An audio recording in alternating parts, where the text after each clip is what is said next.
PM Modi आज तेलंगाना और तमिलनाडु के दौरे पर रहेंगे। कई परियोजनाओं का उद्घाटन और शिलान्यास भी होगा। आज तेलंगाना के आदिलाबाद में एक जनसभा को संबोधित करेंगे पीएम मोदी। शाम 5:15 बजे तमिलनाडु के कलपक्कम में भी एक कार्यक्रम में हिस्सा लेंगे प्रधानमंत्री। आज से 6 मार्च तक 5 राज्यों का दौरा करेंगे प्रधानमंत्री मोदी। तेलंगाना, तमिलनाडु के अलावा उड़ीसा, पश्चिम बंगाल और बिहार भी जाएंगे। 7 मार्च को जम्मू कश्मीर का दौरा करेंगे पीएम मोदी। बख्शी स्टेडियम में विकास परियोजनाओं का उद्घाटन और शिलान्यास करेंगे। अगले 10 दिनों में 12 राज्यों में आयोजित 29 प्रोग्राम में पीएम लेंगे हिस्सा। कई विकास कार्यों का करेंगे उद्घाटन, कई को रखेंगे आधारशिला। प्रधानमंत्री मोदी के दौरे पर बोले डीपीएपी अध्यक्ष गुलाम नबी आजाद, भारत में हर दूसरे दिन होता रहता है दौरा। गुलाम नबी ने कहा कि पीएम मोदी आए थे जम्मू, इसमें कोई नई बात नहीं। मंत्रिपरिषद की बैठक में पीएम मोदी ने मंत्रियों को विवादित बयानों से बचने की नसीहत दी। सोच समझकर बोलने को कहा। सूत्रों के हवाले से खबर। पीएम मोदी की अध्यक्षता में हुई मंत्रिपरिषद की मैराथन बैठक। तीसरे टर्म के पहले 100 दिनों के एजेंडे पर भी मंत्रियों ने मांगे सुझाव। पीएम मोदी ने अपनी पार्टी को 2000 रुपए का दिया चंदा। डोनेशन फॉर नेशन बिल्डिंग मुहिम के तहत किया डोनेट। दिल्ली के सीएम अरविंद केजरीवाल आज ईडी के सामने पेश नहीं होंगे। कहा कि समन गैर कानूनी है, फिर भी जवाब देने को तैयार। केजरीवाल ने 12 मार्च के बाद की कोई तारीख मांगी। वीडियो कॉन्फ्रेंसिंग के जरिए सवालों के जवाब देने के लिए तैयार हुए केजरीवाल। आज मध्य प्रदेश के व्यावरा पहुंचेंगे कांग्रेस नेता राहुल गांधी। भारत जोड़ो न्याय यात्रा के तहत राजगढ़ जिले के कई जगहों पर से गुजरेंगे, करेंगे संबोधित। शाम को किसानों के साथ खाट पंचायत करेंगे राहुल। महापंचायत में प्रदेश भर के 200 से अधिक चुनिंदा किसान होंगे शामिल। लालू यादव के खिलाफ पटना में शिकायत दर्ज हुई। बीजेपी कार्यकर्ता ने देश के 135 करोड़ जनता की आस्था को ठेस पहुंचाने का भी आरोप लगाया। तेजस्वी के खिलाफ भी शिकायत दर्ज। जन विश्वास रैली में सवर्ण समाज के लोगों के खिलाफ अभद्र टिप्पणी का आरोप। पटना रैली में आरजेडी प्रमुख लालू यादव ने खेला हिंदू कार्ड। पीएम मोदी को हिंदू मानने से इनकार किया। लालू यादव ने सभा को संबोधित किया। कहा नीतीश कुमार को दोबारा शामिल करके गलती हुई। नीतीश अब मोदी जी के पैरों में नीचे चले गए। लालू यादव ने भरी हुंकार। कहा कि लोकसभा चुनाव में बीजेपी को नेस्तनाबूद कर देंगे। राम रहीम के बीच खाई खोद रहे हैं मोदी। आरजेडी नेता तेजस्वी यादव ने आरोपों को खारिज किया। कहा आरजेडी सिर्फ यादव और मुस्लिमों की नहीं, सभी वर्गों की पार्टी। तेजस्वी यादव ने बताया कि आरजेडी का मतलब है आर से राइट्स, जे से जॉब्स और डी से डेवलपमेंट।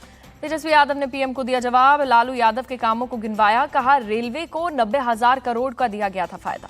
बिहार से विपक्षी दलों का शक्ति प्रदर्शन। पटना में आरजेडी की जन विश्वास रैली। कांग्रेस, सपा और वाम दलों के कई बड़े नेता शामिल हुए। जन विश्वास रैली में शामिल हुए राहुल गांधी बिहार को राजनीति का नर्व सेंटर बताया। कहा आज देश में विचारधारा की लड़ाई। देश में बदलाव का तूफान बिहार से उठता है, फिर बाकी देश में फैलता है। राहुल गांधी ने बीजेपी को सत्ता से हटाने का दावा किया। मोदी सरकार से पूछा सवाल, बताएं कितने किसानों का कर्जा माफ किया। कांग्रेस चीफ खड़गे ने पीएम मोदी को बताया झूठों का सरदार। कहा कि मोदी को हटाए बिना देश में शांति नहीं होगा। मल्लिकार्जुन खड़गे की 2 टूक। जांच एजेंसियों से हम डरने वाले नहीं हैं, सबको धोखा देना मोदी की गारंटी। जन विश्वास रैली में सीपीआईएम के लीडर सीताराम येचुरी बोले मोदी की गारंटी जुमला है। तेजस्वी ने नौकरी की गारंटी को पूरा किया। पटना में अखिलेश यादव ने 120 हराओ भाजपा हटाओ का दिया नारा। यूपी की 80 और बिहार की 40 सीटों पर बीजेपी को हराने की अपील की। अखिलेश यादव ने डबल इंजन की सरकार पर साधा निशाना। कहा कि इसने सिर्फ बेरोजगारी की। अखिलेश के 120 सीट वाले बयान पर बोले बीजेपी नेता रविशंकर प्रसाद, सपना देखने पर कोई रोक नहीं। लालू यादव पर भड़के डिप्टी सीएम विजय सिन्हा। लालू को बताया राजनीतिक जोकर। पूछा कि पीएम के लिए तुम ताम करना कैसी भाषा है। तेजस्वी के बयान को विजय सिन्हा ने हताशा बताया। कहा 17 महीने की सरकार में आरजेडी से सिर्फ लूटा। यूबीटी शिवसेना सांसद संजय राउत बोले बिहार से उठी सियासी लहर, इंडिया अलायंस की जीत का रास्ता सफेद।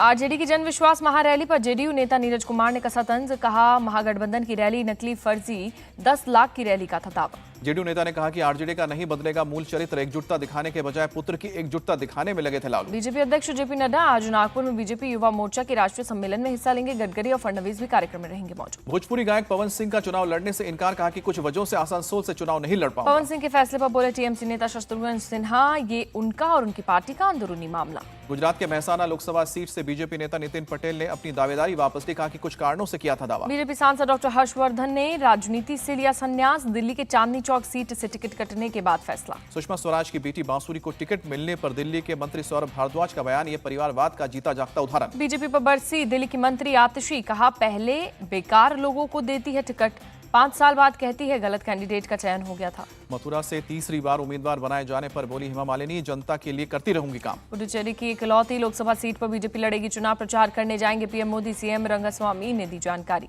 करगिल युद्ध के नायक ने शुरू की सियासी पारी। ओडिशा बीजेपी में शामिल हुए पूर्व एयर मार्शल दिलीप पटनायक। छत्तीसगढ़ के सीएम विष्णुदेव साय का दावा। प्रदेश की सभी 11 लोकसभा सीटें जीतेगी बीजेपी। कांग्रेस का तो काम ही करना है विरोध। हरियाणा कांग्रेस के नेता दीपेंद्र हुड्डा का बयान। बीजेपी का चरित्र दोहरा है। काले धन वाले नेता बीजेपी ज्वाइन करते हैं, कुछ नहीं बोलते। एमपी कांग्रेस इंचार्ज जितेंद्र सिंह का बयान। जल्द उम्मीदवारों का होगा ऐलान। हमने गांव-गांव जाकर लोगों से कही बात। एमपी कांग्रेस के चीफ जीतू पटवारी बोले बीजेपी ने किसको दिया है टिकट हमें मतलब नहीं है। नेशनल कमेटी की मीटिंग के बाद हम भी कैंडिडेट का ऐलान करेंगे। कांग्रेस छोड़ने वाले नेताओं पर बरसे जयराम रमेश। कहा जिन्हें दाग धुलने की जरूरत थी वो बीजेपी में गए। कांग्रेस सांसद जयराम रमेश ने सिंधिया पर साधा निशाना, कहा कि 2019 में गुना से हारे थे चुनाव, अब फिर 2024 में ऐसा ही होगा। ईवीएम को लेकर बोले कांग्रेस नेता दिग्विजय सिंह, बीजेपी मशीन में खेल करती है, बैलेट पेपर से एक भी चुनाव नहीं जीतेगी। सीट बंटवारे को लेकर 6 मार्च को महाविकास अघाड़ी की बैठक, वंचित बहुजन अघाड़ी के चीफ प्रकाश आंबेडकर को भेजा गया। गुजरात में आम आदमी पार्टी और कांग्रेस को लगा झटका, सूरत में इसके कई नेता बीजेपी में शामिल हुए, state BJP chief CR Patil रहे मौजूद। गृह मंत्री अमित शाह ने ट्वीट किया, लिखा कि विकसित भारत के निर्माण के लिए हर व्यक्ति का समर्थन महत्वपूर्ण। शाह ने लिखा, मोदी जी के नेतृत्व में बीजेपी कर रही है काम, भारत को विकसित राष्ट्र बनाने की दिशा में हो रहा काम। एमपी के सीएम मोहन यादव आज मंत्रिमंडल के साथ जाएंगे अयोध्या, रामलला के दर्शन करेंगे। लखनऊ में यादव महाकुंभ रैली का आयोजन, एमपी के सीएम मोहन यादव भी शामिल। मोहन यादव ने महाकुंभ रैली में अखिलेश यादव पर निशाना साधा, परिवारवाद की सियासत करने का भी आरोप लगाया। वोट के बदले नोट मामले में आज 7 जजों की संविधान पीठ सुना सकती है फैसला, अक्टूबर 2023 में सुप्रीम कोर्ट ने फैसला रखा था सुरक्षित। पूर्व सांसद आनंद मोहन को लेकर आज सुप्रीम कोर्ट में होगी सुनवाई, सजा में दी गई छूट को चुनौती देने वाली याचिका पर सुनवाई। केंद्रीय मंत्री स्मृति ईरानी ने जारी की हज गाइड 2024, हज सुविधा मोबाइल एप्लीकेशन भी किया लॉन्च। स्मृति ईरानी ने कहा कि हजियों को सुविधा देना सिर्फ अल्पसंख्यक मंत्रालय की जिम्मेदारी नहीं है, मोदी सरकार ने सभी विभागों के बीच समन्वय बनाया है। केंद्रीय मंत्री अश्विनी वैष्णव का दावा, अगले 5 साल में चिप निर्माण के क्षेत्र में भारत की बड़ी हिस्सेदारी होगी। दिल्ली की वित्त मंत्री अतिशी आज विधानसभा में करेंगी बजट पेश, इस बार राम राज्य के बजट का थीम। चंडीगढ़ में सीनियर डिप्टी मेयर और डिप्टी मेयर का आज होगा चुनाव, हाईकोर्ट ने वीडियोग्राफी कराने का दिया था आदेश। बेंगलुरु के रामेश्वरम कैफे ब्लास्ट के मामले में जांच जारी, बॉम्ब ब्लास्ट के करने वाले शख्स का अभी तक सुराग नहीं। पुलिस की स्पेशल टीम केरल और तमिलनाडु की भेजी गई है, कर्नाटक के मंगलुरु और शिवमोग्गा में एक टीम गई। चौदेशखाली पहुंची केंद्र की 6 सदस्यीय टीम, हालात का जायजा लिया, पीड़ित महिलाओं से लिखित में शिकायत। एमपी के मंत्री कैलाश विजयवर्गीय का बयान, बंगाल जैसी अराजकता देश के किसी राज्य में नहीं। डेरेक ओब्रायन ने पीएम मोदी को बताया एंटी बंगाली। डेरेक के बयान पर भड़के बीजेपी नेता अजय आलोक, कहा कि सौंदेशखाली जाए तो तब पता चलेगा कौन एंटी बंगाली। 6 मार्च को दिल्ली कूच करेंगे किसान, 10 मार्च को देश भर में करेंगे रेल रोको प्रोटेस्ट, किसान नेता श्रवण सिंह बंडेर ने दी जानकारी। अरब सागर में भारतीय नौसेना ने चलाया ऑपरेशन, मछुआरों को दिया मेडिकल ट्रीटमेंट। 6 मार्च को इंडियन नेवी में शामिल होगा MH-60R Seahawk multi role helicopter, Kochi में INS गरुण पर होगी तैनाती। राजस्थान के बीकानेर में भारत और जापान ने किया युद्ध अभ्यास, महाजन फील्ड रेंज में संयुक्त सैन्य अभ्यास किया। इंडियन नेशनल लोकदल के नेता नफे सिंह राठी हत्याकांड के 2 आरोपी शूटर गिरफ्तार, दोनों का नाम सौरभ और आशीष। हरियाणा पुलिस ने दोनों आरोपियों को गोवा से गिरफ्तार किया, दोनों आरोपी कपिल सांगवान उर्फ नंदू गैंग से जुड़े। बुलंदशहर के जहांगीरपुर थाना क्षेत्र में नहर में जा गिरी कार, हादसे में एक की मौत, 2 गंभीर रूप से घायल, 3 लापता। मुख्यमंत्री ने घटना का लिया संज्ञान, मृतकों के परिजनों को 4-4 लाख रुपए के मुआवजे का ऐलान किया, कार में 8 लोग सवार थे। लापता लोगों की तलाश के लिए एसडीआरएफ चला रही है तलाशी अभियान, वैवाहिक समारोह के लिए जा रहे थे सभी यात्री, एडीएम प्रशांत कुमार ने दी जानकारी। यूपी के मैनपुरी में सौतेले पिता ने किया नाबालिग से दुष्कर्म, आरोपी को हिरासत में लेकर कार्रवाई में जुटी है 20 लाख रुपए की रिश्वतखोरी में सीबीआई ने 6 लोगों को गिरफ्तार किया, एनएचएआई के जीएम, डीजीएम और निजी कंपनी के 2 निदेशक गिरफ्तार। रिश्वत के पैसे के साथ साथ 1 करोड़ से ज्यादा नगद बरामद, सीबीआई आगे की जांच कर रही है। पश्चिम बंगाल के आसनसोल में एक नर्सिंग होम में तोड़फोड़, मरीज की मौत के बाद भड़के लोग। गाजियाबाद में मोहन नगर औद्योगिक क्षेत्र के पीवीसी डोर निर्माण कंपनी में लगी आग, मौके पर पहुंची दमकल की गाड़ियों। ग्राउंड फ्लोर पर फैली आग पर पाया गया काबू, घटना में किसी को कोई नुकसान नहीं। बंगाल के नादिया जिले में हादसा, बंगाल बीजेपी चीफ के कॉन्वॉय की गाड़ी बस से टकराई। महाराष्ट्र के बुल्ढाना में पुलिस वाले की गुंडागर्दी, ऑटो ड्राइवर को बेल्ट से पीटा, आरोपी पुलिसकर्मी सस्पेंड। उज्जैन के महाकाल मंदिर में हुई आरती, शिव नवरात्रि के चौथे दिन की गई पूजा।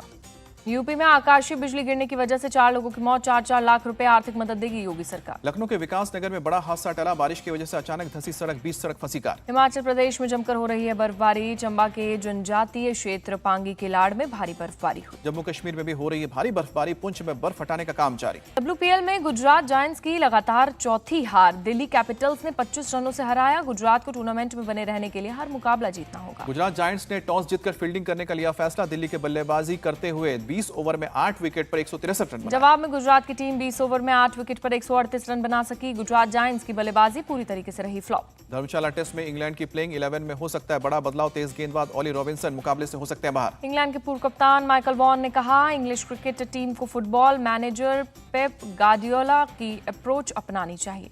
WTC पॉइंट्स टेबल के टॉप पर पहुंचा है भारत, लगातार तीसरी बार फाइनल खेलने की उम्मीद बढ़ी, ऑस्ट्रेलिया से हो सकता है सामना। ऑस्ट्रेलिया के खिलाफ वेलिंगटन टेस्ट में हार के बाद न्यूजीलैंड वर्ल्ड टेस्ट चैंपियनशिप के पॉइंट्स टेबल में नंबर 2 पर आया, ऑस्ट्रेलिया फिलहाल तीसरे नंबर पर। न्यूजीलैंड के पूर्व ऑलराउंडर जेम्स फ्रैंकलिन IPL में सनराइजर्स हैदराबाद के नए बॉलिंग कोच होंगे, डेल स्टेन की जगह लेंगे। झारखंड के विकेटकीपर बल्लेबाज रॉबिन मिंज बाइक एक्सीडेंट में चोटिल हुए, दाहिने घुटने में लगी हल्की चोट। अनंत अंबानी और राधिका मर्चेंट के प्री वेडिंग में शामिल हुए पूर्व दिग्गज क्रिकेटर सचिन तेंदुलकर समारोह के बाद परिवार के साथ रवाना। अभिनेता सलमान खान, रणवीर कपूर, आलिया भट्ट भी प्री वेडिंग सेलिब्रेशन में पहुंचे। सुहाना खान और शनाया कपूर भी शरीक हुए।